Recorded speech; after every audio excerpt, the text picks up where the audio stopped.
मैं एक छोटी सी बात आपके सामने रखना चाहता हूं।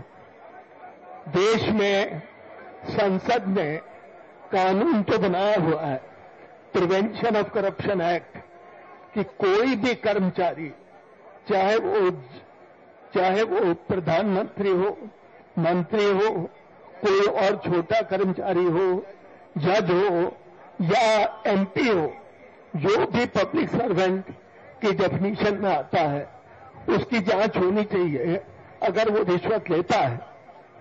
और ये सरकार की जिम्मेदारी थी कि इस कानून के दायरे में जो आते थे वो अगर भ्रष्टाचार करते थे तो उनको जल्दी से जांच करके और उनको सजा दिलाता, और अगर सजा दिलाते तो फिर भ्रष्टाचार बंद होता, कम होता और फिर बंद होता। क्योंकि जेल लोग नहीं जाना चाहते हैं, जेल जाने से डरते हैं, इसलिए क्योंकि जेल नहीं होती है इसलिए भ्रष्टाचार बढ़ता गया।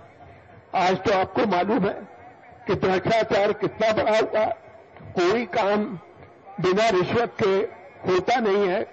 तो ये सरकार ने क्योंकि अपनी जिम्मेदारी नहीं निभाई, अपनी जिम्मेदारी को नहीं संभाला, इसी का नतीजा ये हुआ कि आज भ्रष्टाचार इतना बढ़ा हुआ। ये सिर्फ इस देश में नहीं हुआ, बहुत सारे देशों में ऐसा हुआ कि वहां की सरकारों ने भी अपनी जिम्मेदारी नहीं निभाई। इसलिए संयुक्त राष्ट्र ने एक समिति बनाई जिसमें सारे संसार के सब देश उसके सदस्य थे। भ्रष्टाचार के खिलाफ एक संयुक्त राष्ट्र ने एक समिति बनाई और वो 2003 में वो समिति ने अपना रिपोर्ट दी, और उस रिपोर्ट में भारतवर्ष भी दस्तखत उसके किए हुए हैं, लेकिन उसको रेटिफाई करना था हर सरकार को। और बड़े अफसोस की बात है कि पाकिस्तान ने तो 2007 में कर दिया था और सब बहुत सारे देशों ने कर दिया था, थोड़े से देशों ने नहीं किया था, और भारतवर्ष ने अब 2011 में उसको रेटिफाई किया है।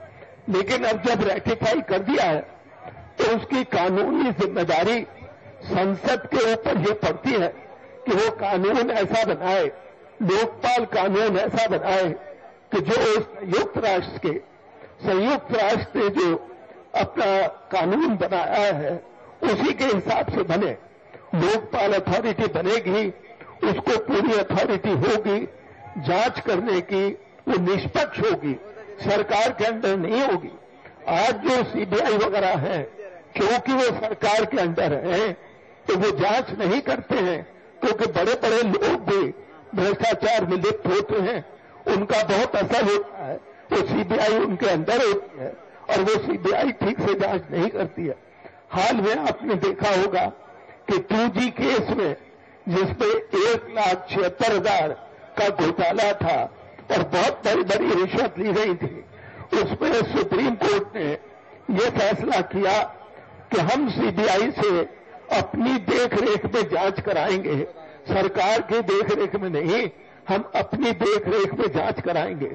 और उसको निष्पक्ष तरीका से जांच कराने का असर ये हुआ कि आज पहली दफा बड़े बड़े लोग, जैसे करुणानिधि की लड़की कानी मोई, राजा जो मंत्री थे, बड़े बड़े अफसर, सेक्रेटरी वगैरह, उसके अलावा बहुत सी बड़ी बड़ी कंपनीज के बड़े बड़े लोग आज तिहाड़ जेल में 10 फीट से 8 फीट के छोटे छोटे कमरों में 2-2 जने रह रहे हैं और आज अफसोस मना रहे हैं कि हमने ये क्यों गलती की भ्रष्टाचार करने की। इससे वो करोड़ों जो हमने भ्रष्टाचार से कमाए उससे क्या फायदा होगा अगर हमें अपनी जिंदगी इस 8 और 10 फीट के कमरे में एक पंखा जहां लगा हुआ है उसमें गुजारनी पड़ी। तो जेल जाने का ही असर होगा कि भ्रष्टाचार पे अंकुश लगेगा। और इसीलिए इस कानून पे हम लोग ये रख रहे हैं कि 3 से 6 महीने में उसकी जांच खत्म हो जाए और साल भर के अंदर उसका ट्रायल खत्म हो जाए। उसको जेल, अगर वो साबित होता है भ्रष्टाचार, तो उसको जेल में जाना पड़े। उसी से कम होगा भ्रष्टाचार और फिर मिलेगा। ये सब जब ये यूनाइटेड नेशंस ने, संयुक्त राष्ट्र ने ये कानून बनाया है तो संसद की ये जवाबदेही बनती है, क्योंकि हिंदुस्तान भी संयुक्त राष्ट्र के साथ का एक देश है, उसकी एक ये जिम्मेदारी बनती है, कानूनी जिम्मेदारी बनती है कि उसका कानून वही हो। जब वो संयुक्त राष्ट्र का कानून कहता है कि प्रधानमंत्री, कोई संसद सदस्य, कोई जज, कोई सरकार का सदस्य, चाहे वो ऊंचा पद पर हो या नीचे पद पर हो, उसकी भ्रष्टाचार की जांच ये निष्पक्ष लोकपाल करेगा, तो संसद कैसे ऐसा कानून बना सकती है जो संयुक्त राष्ट्र के कानून के हिसाब से न हो। जिस संयुक्त राष्ट्र के कानून को रेटिफाई भारतवर्ष की सरकार ने अभी 2-4 हफ्ते पहले कर दिया है। इसलिए हम लोग यही तर्क रख रहे हैं उस कमेटी के सामने, जो ड्राफ्टिंग कमेटी है, तो भाई आप ये कैसी बात कर रहे हैं कि इसको प्रधानमंत्री को निकाल दें।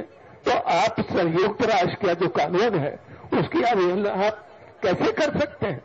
आप जजों को निकाल दें। तो ये सब बातों में उस कानून में ये भी लिखा गया है कि भाई जिसने भ्रष्टाचार किया है उसकी संपत्ति वगैरह भी जब्त की जाएगी। तो हम लोगों का सिर्फ ये कहना है, कानून उसी तरह का बनना पड़ेगा जैसा देश की जनता चाहती है और जैसा संयुक्त राष्ट्र में आपने वादा किया है कि हम इस तरह का कानून बनाएंगे। इन्हीं शब्दों के साथ मैं आप सबसे बहुत धन्यवाद देता हूं कि आज मैं आप सब जुड़े।